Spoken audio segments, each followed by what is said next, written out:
એક ગામમાં આનંદ અને રૂકમિની નાનકડી બાજુએ રહેતા હતા. બંનેના જીવનમાં પ્રેમ નામનો શબ્દ અને એનો અનુભવ ઓછો પડ્યો હતો. આનંદ એક સીધો અને સાચો છોકરો હતો. તે શહેરમાં કામ માટે જતા હતા, પણ ગામમાં રહીને એક નમ્ર અને સાનુકૂળ જીવન જીવતો હતો. રૂકમિની એક સ્માઇલી અને જીવંત છોકરી હતી. તે પોતાના ગામમાં એક નાના શિક્ષક તરીકે કામ કરતી હતી. એક દિવસ ગામના શાદી સમારોહમાં બંનેની મુલાકાત થઈ. આનંદ અને રૂકમિની એકબીજાને પહેલાંથી જ જાણતા હતા, પરંતુ આ પહેલો મોકો હતો જ્યારે તેઓ વાતચીત કરી રહ્યા હતા. રૂકમિનીના મૌલિક વાક્ય અને આનંદના આત્મવિશ્વાસના શબ્દોએ તેમને જોડવાનો આરંભ કર્યો. આ વાતચીત ઘણી ખૂણામાંથી ગહન બની. બંને એકબીજાને માનીતા અને સમજી રહ્યા હતા, અને તેમના આત્માને એકબીજાની લાગણીઓનો અનુભવ થતો હતો. તે રાત્રિ દરમિયાન આનંદે રૂકમિનીને પોતાની લાગણીઓ વિશે કહ્યું, અને બંનેના દિલ વચ્ચે એ અદૃશ્ય પુલ બની ગયો.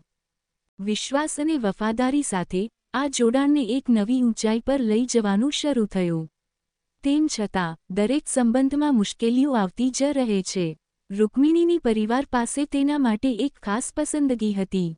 તે માત્ર પ્રેમ નથી, પરંતુ તેના આર્થિક અને સામાજિક પૃષ્ઠભૂમિ પણ મહત્વપૂર્ણ માનતા હતા.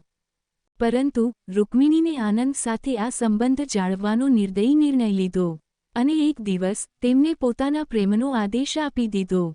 જીવનના એ પરિવર્તનકાળમાં બંનેએ પોતાના પ્રેમને પરખવા માટે એકબીજાના અભિપ્રાય અને સમજૂતી સાથે આગળ વધાવવાનો નિર્ણય કર્યો.